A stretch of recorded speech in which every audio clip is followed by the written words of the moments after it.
So Yes. we are here in the home of the Days family.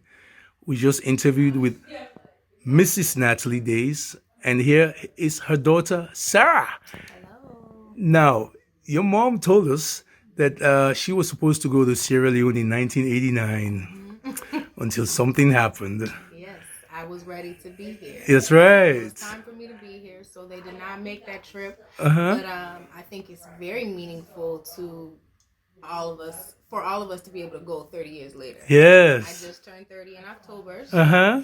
I feel very excited and grateful to celebrate the new year and my 30th year with my family in Sierra Leone. Awesome. Yeah, it's So, really special.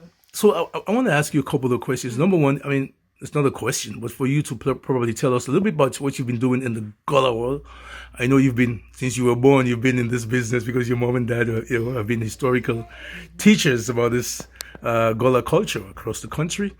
But yeah, what do you do now within that space? And also, what does this trip to Sierra Leone mean to you? What do you expect to get out of it?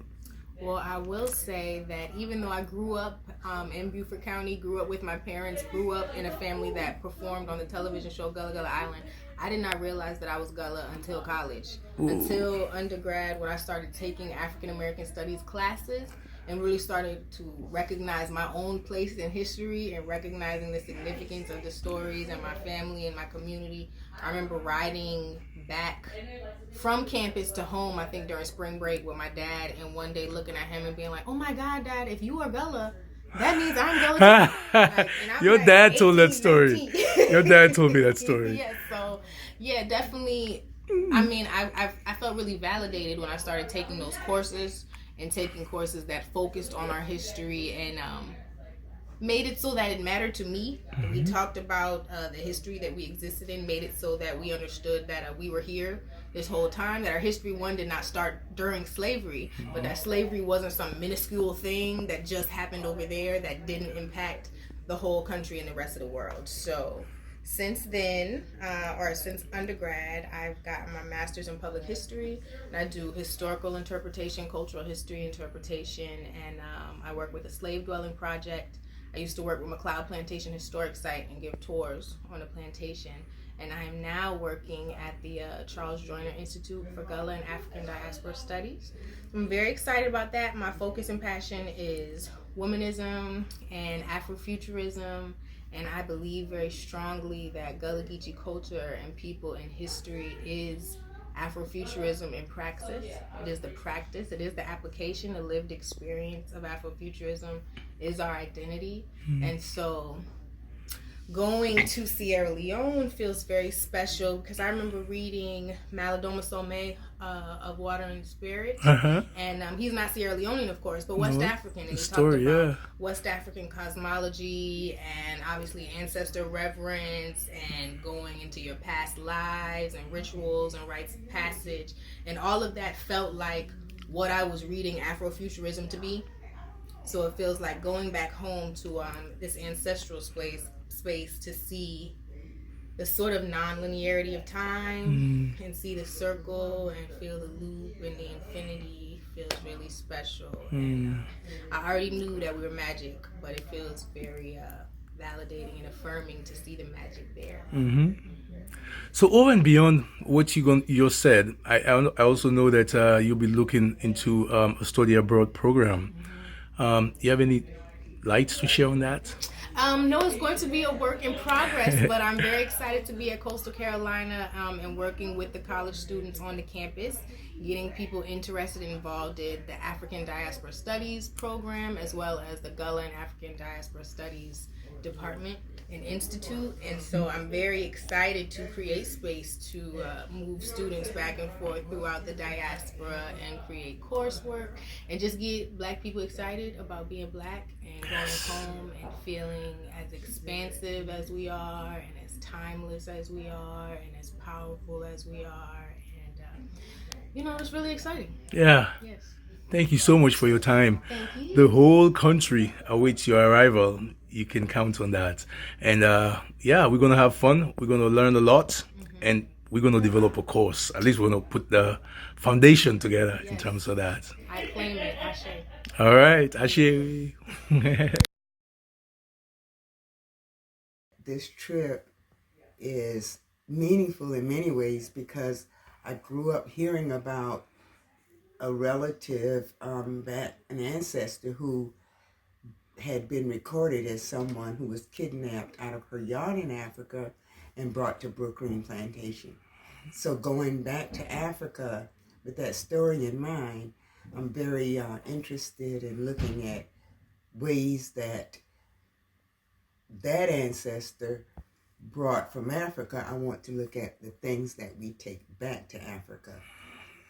Being a descendant of hers is important because I want to find out exactly how much was retained. Growing up in a Gullah Geechee community until I was 16, I was surrounded by people from various rice plantations around Georgetown, Old Charleston County. They all lived in my community. We were segregated. We lived in total segregation until I was 16. So all I knew was Gullah Geechee. All I knew was the history of those ancestors that lived on those plantations. So going back to Sierra Leone for me really brings it all together. It's full circle, and we were taught that full circles are very, very spiritual. And now we are back to a point where my 4 times great-grandmother Bina was kidnapped, and here I am able to go back with an education, with a lot of work that I've done on the culture, and also taking her, which is my grandson, so there are 2 generations going back. So it's meaningful to bring her story together on African soil.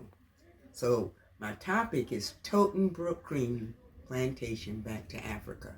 Awesome. Toting is something we learned to do early.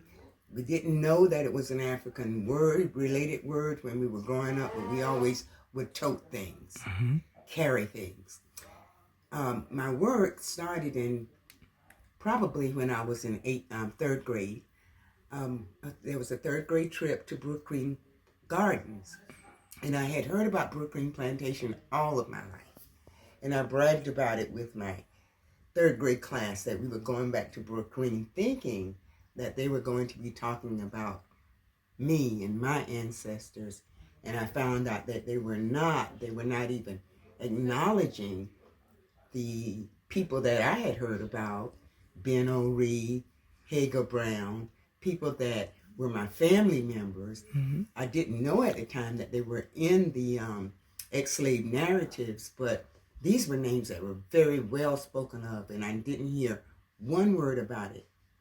So when I got home, I was so upset. I asked my mother, why did we go to Brook Green Gardens and didn't hear about the Brook Green people? And so I would think that subtly that work began in my head at that time, because I was very embarrassed. I told all my friends about it. And when I got there, I saw nothing about me, no one that looked like me. And so subconsciously, I believed that I grew up thinking that I would make it right one day. So fast forward up to 1980, I was on the South Carolina Speakers Bureau when no one was talking about Gullah, going around the state, speaking and talking about Gullah, and realizing that there was a need to know more. I did a lot of work in the community, trying to bring it forward, trying to make the subject relevant, and that brought me up to 2003 when I was chosen to be a commissioner for the Gullah Geechee Cultural Heritage Corridor Commission. I worked on that for 5 years, rose up to vice presidency. Awesome. And one thing led to another, and I was told about this trip and the opportunity to go with 6 other commissioners who had worked on the corridor and I had worked with. It's just an awesome experience I'm looking forward to. Excellent. So we look forward to having you in Sierra Leone too. We hope when you get there, you'll have an opportunity to teach Sierra Leoneans Gullah culture, about the Gullah culture. We look forward to that. Thank you so much for your time. Thank you for asking me and for your interest. All right.